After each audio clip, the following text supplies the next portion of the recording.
2014. Thank you, Mr. Speaker. I call Tracy Martin. Kia ora, Mr. Speaker. Thank you very much. I rise on behalf of New Zealand First to speak in support of the bill. I look forward to, as my learned colleague just said, discussing the bill with the right-minded, level-headed people of the Education and Science Select Committee. Mr. Speaker, if we go back to the bill and away from the political rhetoric just for a moment, but actually before I do that, I would have to say to Mr. King that people who live in glass houses shouldn't throw stones. Considering that Nova Pay was paid when its KPIs weren't met, I don't think they should actually be launching any rockets towards the Labour Party with regard to the modern apprenticeship scheme. So the amendments in this bill are to implement the findings of the review, and the review found that changes were needed to ensure the industry training system, which includes the apprenticeship system, is 1, well connected to the industry with high employer buy-in, 2, is educationally sound, 3, is coherent with the wider tertiary system and delivers value for money for employers and the government. Now, I want to note that that fourth bullet point makes no statement about value for money for the apprentice. And I know that we have said that out loud, but there is in the explanatory note, I think that would be one of the points I would be raising with the Education and Science Select Committee. There must be value for money for the apprentice. New Zealand First is very pleased to see that the first bullet point under the policy objectives is to establish a comprehensive apprenticeship system that provides the same level of support to all apprentices regardless of age. New Zealand First has always been a strong supporter of lifelong learning, and we actually mean that. We mean to be able to learn for the length of your life. And I believe that Carol Beaumont mentioned it, brought our attention to the situation of women inside today's society, and particularly ability to enter into training or education perhaps in their 30s and 40s is of particular significance to women, because like it or not, we bear the children. There is more often than not, it is those of us that leave the workforce for a period of time to stay with those children. So to come back and to be able to access learning, lifelong learning, is a very important thing to us, to females.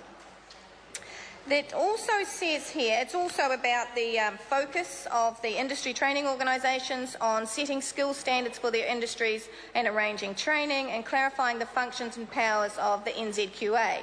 Now, we're hopeful that this amendment means that we're actually going to minimise perhaps the number of qualifications that we're seeing out there.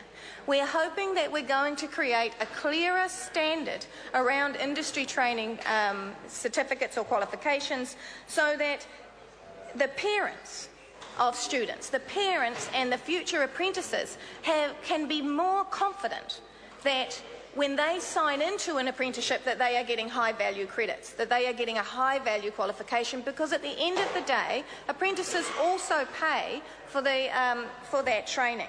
So we'll be very keen to talk about that a bit further. Now, the bill requires, as many have already mentioned, particular regard to the needs of Māori and other priority population groups. We'll be very interested to discuss what that actually means. It's all very well to put these statements inside bills and inside legislation, because it says other priority groups when developing and maintaining arrangements for the delivery of industry training. Now, my fellow colleagues on the Education and Science Select Committee will testify to the fact that I sometimes ask the questions that nobody else asks. And one of them would be, around this particular statement inside this bill, is how would a small engine apprenticeship be delivered differently for Māori than for anybody else? Because that's what that statement suggests, is that you actually need to have particular regard in when developing and maintaining arrangements for the delivery of industry training. So that would be an interesting conversation that we'd like to have. And I think I'd also like to extend that to, so how would that look different for women?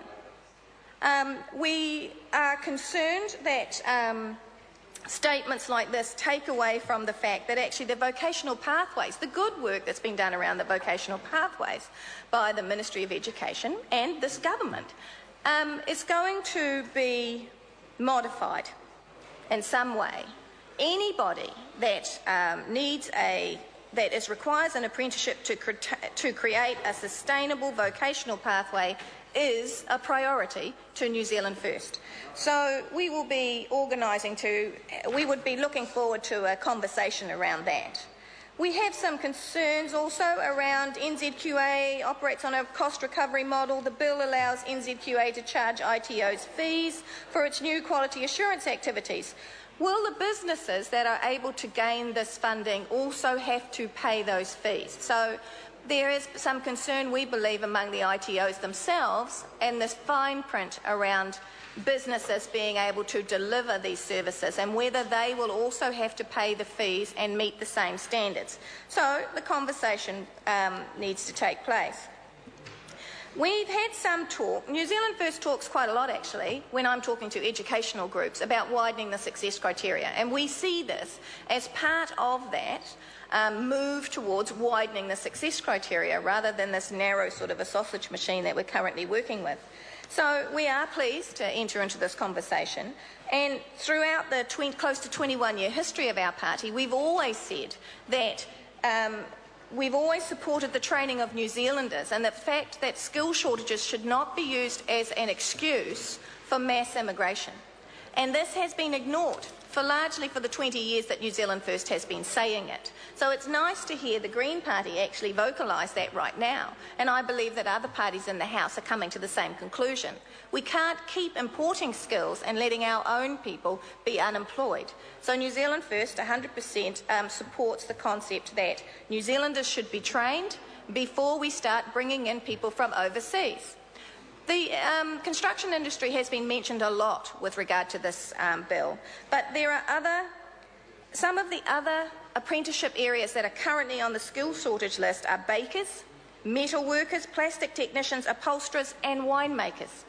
We would like to think that while we're doing this work around this bill, that the ITOs and the industry organisations are actually thinking, how can we improve, how can we widen, how can we support in all those skill shortage areas, not just in construction, because construction seems, as David Clendon said, seems to get the greatest amount of attention at the moment, and I understand that because Christchurch is on the books, but we will live past Christchurch.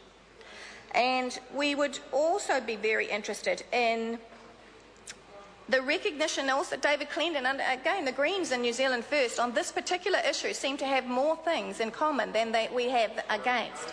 And that is the fact that if we're going to support people into apprenticeships, then there needs to be a recognition of the loss of adult and community education in 2009 that severely hit the regional areas and the ability to support apprentices with their paperwork.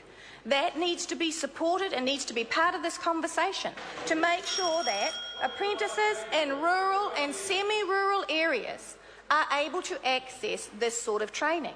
And the SMEs in the rural and semi-rural areas are 1.5 to 2.5 individual businesses. They need to be able to access this support. Stonemasons is actually on the skill shortage list. There's a stonemason out at Lee that would take on an apprentice, but actually margins have been cut so low that he needs to be able to access this support from the state to create to be able to take on apprentices. So we want to make sure that in the rural and semi-rural areas, even those semi-rural areas inside the super city of Auckland, that this is available to them. And those are the sort of conversations that New Zealand First will be having at the Education and Science Select Committee. So at this stage we'll support the bill through first reading. I call Tim McIndoe. Thank you, Mr. Speaker.